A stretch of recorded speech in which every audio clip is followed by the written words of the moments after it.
नमस्ते दोस्तों, आप सभी का मेरे चैनल में बहुत बहुत स्वागत है। आशा करती हूँ आप लोग भी स्वस्थ एवं खुश होंगे। ठंड बहुत ज़्यादा है, सब लोग अपना अपना विशेष ध्यान रखें।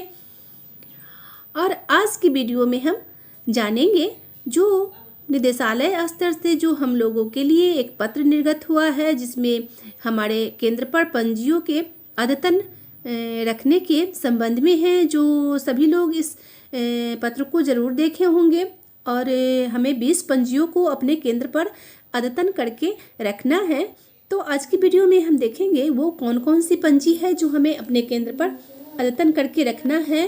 और वो पंजी में हमें अपने निदेशालय का लोगो ज़रूर होना चाहिए। तो चलिए आज की वीडियो में हम देखते हैं जो कौन कौन सी वो पंजी है। वीडियो को पूरा देखिएगा ताकि आप अपने केंद्र के पंजियों से इसका मिलान करा सके और जो पंजी आपके यहाँ नहीं होगी उसे जल्द आप अद्यतन करके ज़रूर बना लेंगे। तो चलिए हम शुरू करते हैं जो हम कौन कौन से पंजी को अपने केंद्र पर अद्यतन करके रखेंगे।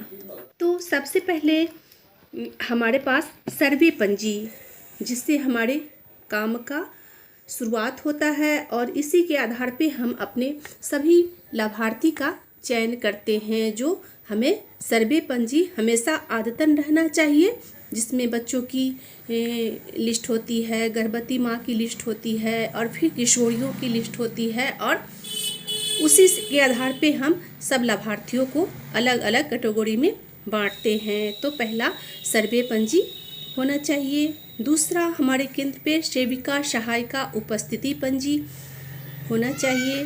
तीसरा स्कूल पूर्व शिक्षा बच्चों की उपस्थिति पंजी होना चाहिए। चौथा क्रय पंजी, जिसे हम प्रति माह पोषाहार क्रय करते हैं और उसी क्रय को अपने कार्यालय में हर महीने जमा भी करते हैं। वो क्रय पंजी हमारे पास होना चाहिए। पोषाहार भंडार एवं वितरण पंजी, जिसमें हम अपने प्रत्येक महीने अपने केंद्र का पोषाहार जो हमें हर महीने बच्चों के खाने के लिए या THR के रूप में मिलता है, उसे हम उस भंडार पंजी में पहले भंडार करते हैं और फिर प्रतिदिन हम अपने बच्चों के मेनू के अनुसार उसे घटाते चलते हैं। वो पंजी हमारा अद्यतन होना चाहिए। छठा वजन पंजी, जो हमारे केंद्र पर प्रत्येक महीना 0 से लेके और 5 वर्ष के बच्चों का वजन होता है। उस पंजी में हम प्रत्येक महीना अपने बच्चे का वजन करके उसमें चढ़ाते हैं और उसी के पंजी के आधार पे हम अपने बच्चों का पोषण ट्रैकर ऐप में एंट्री भी करते हैं। तो ये पंजी भी हमारा अद्यतन होना चाहिए। सातवां THR वितरण पंजी, जो हमारे यहाँ THR वितरण होता है, वो पंजी हमारे केंद्र पर अद्यतन होने चाहिए और इसी पंजी के आधार पे हम फिर पोषण ट्रैकर ऐप में भी उसको एंट्री करते हैं कि हमने इस महीने में कितने लाभार्थी को THR के रूप में चावल दाल सोयाबड़ी मसाला तेल जो उपलब्ध कराते हैं, उसको हम पहले पंजी में ऐड करते हैं, लाभार्थी से सिग्नेचर लेते हैं और फिर उसी लाभार्थी को हम पोषण ट्रैकर ऐप में भी एंट्री करते हैं। तो ये भी हमारा अद्यतन होना चाहिए। आठवां गृह भ्रमण योजना पंजी, जो हमारा गृह भ्रमण योजना पंजी होता है, उसमें प्रति माह से लेते हुए और 2 साल तक के बच्चों का उसमें एंट्री होता है, जिसमें हमें प्रत्येक दिन किसी न किसी लाभार्थी से मिलना होता है और उसे में हम अपने उस डेट को चढ़ाते हैं। तो ये भी हमारा अद्यतन केंद्र पे होना चाहिए। 9वां पंजी, जो 0 से लेके 6 वर्ष के बच्चों की टीकाकरण पंजी होती है, जिसमें प्रत्येक महीना हम उसमें अपने बच्चों का टीकाकरण जो हमारे यहाँ होता है VHSND, उस दिन हम उसमें उस बच्चों को भरते हैं कि किन किन बच्चों को आज टीका लगा है और उससे पहले हम तैयार करते हैं जो कौन बच्चे से हमारे छूट गए हैं, जिनको अगले माह फिर लगेगा। तो ड्यू और उसमें एंट्री दोनों का हम एक ही पंजी में काम करते हैं। जो ये हमारा 0 से 6 वर्ष के बच्चों का इसमें एंट्री होता है और सभी बच्चों को टीकाकरण, किन बच्चों को कौन कौन से टीके लगे, ये हमारा इसमें अद्यतन होता है। फिर गर्भवती पंजीकरण एंट्री, जो गर्भवती माँ की हम पंजीकरण करते हैं वो हमारे पास पंजी ज़रूर होना चाहिए कि हमने कब उनका अपने पंजी में पंजीकरण किया है, वो तिथि हम दर्ज करते हैं और कितने माह की गर्भवती है वो, तो वो हमें पता होना चाहिए। मेरा पंजी वो अद्यतन होना चाहिए। इसी के आधार पे हम गोद भराई कार्यक्रम करते हैं या फिर हम मातृ वंदना योजना का लाभ उसे देते हैं। तो गर्भवती पंजीकरण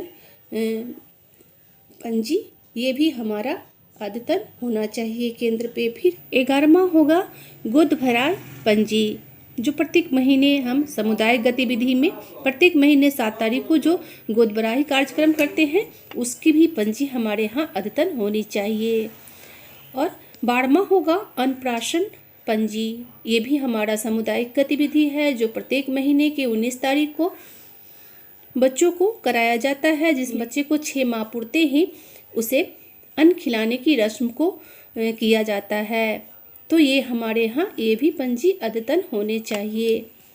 13वां है उपस्कर पंजी, ये पंजी जो हमें अपने कार्यालय से कौन कौन डेट में क्या सब सामान मिलता है उसका हम इसमें एंट्री करते हैं ताकि हम ये जान सके जो कौन से साल में हमें कब कब अपने कार्यालय से पंजी या फिर बहुत सारे सामान, स्लेट है, पेंसिल है, दरी है जो मिलता है उसका हम एंट्री करके रखते हैं ताकि हम जान सके जो इस साल में हमें कब कब अपने कार्यालय से कौन से सामान मिले। तो ये भी हमारे केंद्र पे अद्यतन जरूर होने चाहिए। 14वां होगा मातृ वंदना योजना पंजी, जो प्रधानमंत्री मातृ वंदना योजना है जिसके तहत हम प्रथम गर्भावस्था के दौरान गर्भवती माँ का फॉर्म अपने कार्यालय में जमा करते हैं जिसके तहत उन्हें 5,000 रुपया का लाभ मिलता है। तो ये पंजी भी हमारे यहाँ अद्यतन होना चाहिए कि हमने कौन कौन से लाभार्थी का इस योजना में फॉर्म भरी है, तो इस पंजी से हम देख सकते हैं और फिर आगे वाले निरीक्षणकर्ता को भी हम बता सकते हैं। तो ये भी पंजी हमारे यहाँ अद्यतन होने चाहिए। 15वां होगा कन्या उत्थान योजना पंजी, जो मुख्यमंत्री कन्या उत्थान योजना हमारे यहाँ चल रहा है जिसके तहत कोई भी बालिका को इसके तहत फॉर्म जमा होता है जिसके तहत लाभार्थी को 2,000 रुपये मिलते हैं। चाहे वो पहली, दूसरी, तीसरी कोई भी कन्या हो उसे फॉर्म इस योजना के तहत भरना है और उसे इसके तहत 2,000 रुपये का लाभ मिलना है। तो ये भी हमारे यहाँ अद्यतन होने चाहिए पंजी। 16वां होगा हमारा निरीक्षण पंजी, जो कोई भी हमारे यहाँ हमारे केंद्र के निरीक्षण में आते हैं तो वो अपने सुझाव, अपने जो बातें हैं इस निरीक्षण पंजी में दर्ज करते हैं हमारे केंद्र से संबंधित। 17 होगा आंगनवाड़ी विकास समिति की बैठक की पंजी, जो प्रत्येक महीना जब हम THR करते हैं उसी दिन हमें इस पंजी में बैठक करना होता है और फिर इस पंजी को भी हम THR के साथ साथ अद्यतन करके अपने केंद्र पर ज़रूर रखेंगे। 18 होगा सूचना पंजी, जब हमारे यहाँ बैठक होने वाली होती है तो उसकी सूचना हम 1 दिन 2 दिन ज़रूर पहले अपने लाभुक को देते हैं, लाभार्थी को देते हैं। उसकी सूचना हम अपने पंजी में दर्ज करते हैं कि हमने इस डेट को अपने लाभुक को आज की बैठक की सूचना दी थी। तो ये पंजी भी हम अपने केंद्र पर अद्यतन करके रखेंगे। 19वां होगा सामाजिक अंकेक्षण समिति बैठक पंजी, जो हर साल 2 बार होती है। ये बैठक सामाजिक अंकेक्षण की बैठक जो 20 जून और 20 दिसंबर को निर्धारित है पहले से। अगर छुट्टी का दिन होता है तो एक दिन आगे पीछे हो सकता है, लेकिन इसका डेट पहले से ही 20 जून और 20 दिसंबर निर्धारित है। तो इस पंजी को भी हम अद्यतन करके अपने केंद्र पर ज़रूर रखेंगे। 20वां है जन्म मृत्यु पंजीकरण पंजी, जब हमारे यहाँ किसी के हमारे पोषक क्षेत्र में मृत्यु होती है तो हम उसमें दर्ज करते हैं इस पंजे में उसका नाम, पता और डेट कि किस तारीख को ये इनका घर में ऐसे हादसे हुए या फिर किसी बच्चे का हमारे यहाँ घर में जन्म हो जाता है, वो अस्पताल तक नहीं पहुँच पाती हैं, तो उस बच्चे को भी हम इस पंजी में नामांकन जरूर करते हैं। तो इस पंजी का भी हम अपने केंद्र पर अद्यतन करके जरूर रखेंगे। और एक दो पंजी है जो हमें जैसे दैनिक पंजी हम अपने कार्यक्रम को कैसे प्रतिदिन करते हैं शेड्यूल से, उसमें हम दर्ज करते हैं, उस पंजी को भी आप अद्यतन कर सकते हैं। लेकिन मुख्यतः 20 पंजियों को हमारे केंद्र पे खोजा जाएगा और हमें निदेशालय स्तर से ऐसा गाइडलाइन मिला है कि 20 पंजियों को हमें अपने केंद्र पर अद्यतन करके रखना है।